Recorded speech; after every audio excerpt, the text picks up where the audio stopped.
Hello and welcome to today's August 21st second stimulus package update. Internal division in the Democratic Party continues. Nancy Pelosi refuses to include money for the people. Postmaster General testifies before Congress today before a new post office bill is voted on tomorrow. If you're a subscribed member of my community, then welcome back. And if you're not, consider subscribing right now. Okay, now I don't want to go into the weekend without reminding you to visit yourbridgeplan.com/contest to be one of the 26 families to win money from our community. Postmaster of the Post Office will testify before Congress today as to the Postal Service's ability to deliver the mail and bring in votes for the upcoming presidential election. Government leaders are incredibly concerned that there could be voter fraud, but nothing at this point is included on the fraud that they have committed by not getting the money out to the people that they promised. After a hearing, a bill will be drafted giving the post office $25 billion. The House of Representatives plan to vote on this Delivering for the American People Act tomorrow, Saturday, August 22nd. Sadly, the bill includes nothing for the American people in the form of stimulus checks, unemployment extension or increase, eviction protection, or food assistance. Nancy Pelosi called for an emergency session only to make sure that the post office could get votes in, but does nothing for the American voter. This new bill will then go to the Senate to be debated. Perhaps the Senate will throw something in for the American people, but as of right now, the only help coming to the American people is in the form of executive orders signed by President Trump.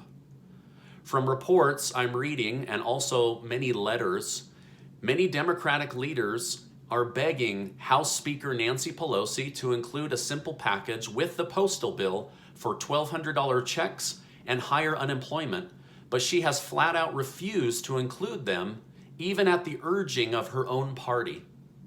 Representative Sidney Axne, a Democrat from Iowa, wrote, "Bring up a simplified, straightforward COVID-19 relief package." Axne continued, "Constituents and millions of others are relying on us to reach a deal that can deliver much-needed aid to those still under threat of COVID-19.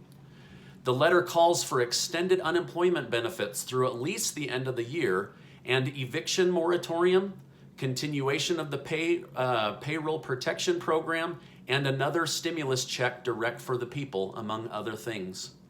In the latter part of this letter, it reads, "Finally, I must insist that the next package does not include special favors and handouts. The HEROES Act included many important policy provisions that would have helped everyone, but it also included handouts that had nothing to do with helping the Americans during this crisis.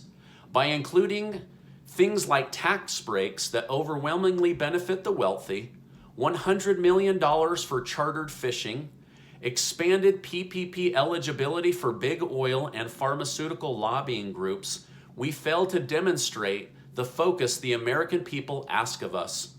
Again, this is a letter written from Democrat Axne to House Speaker Nancy Pelosi. And as if that wasn't enough, 117 other representatives sent House Speaker Pelosi a letter urging her to, in addition to taking up the Postal Service issue, also consider legislation like the Worker Relief and Security Act. This bill would provide $600 weekly unemployment benefits. Hey, as a favor to me, before I continue, will you please give this video a like? That way YouTube will share it with others. This is really important information. Okay, now as if those last two things I said weren't enough, a group of 26 Democrats from the Blue Dog Coalition also sent Nancy Pelosi a letter in which they said, as the House prepares to vote this weekend on a bill to protect the United States Postal Service, we urge you to restart bipartisan, bicameral negotiations on a fifth COVID relief package that is commensurate with the scale of this public health and economic crisis. So one letter, 117, now 26, all coming from the Democratic Party to House Speaker Nancy Pelosi begging her to help the American people.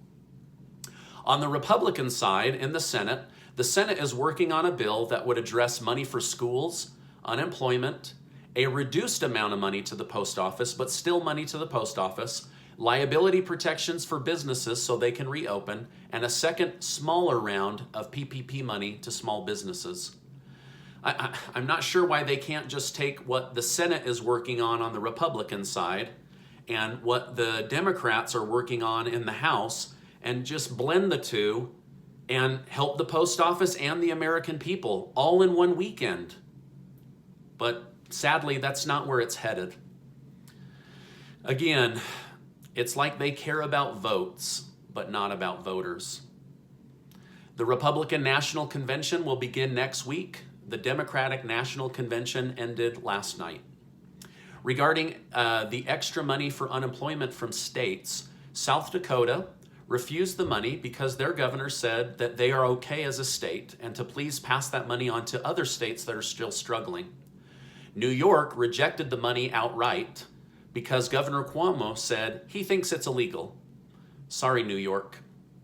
My home state of Utah was one of the first states to sign up to get that extra money for residents.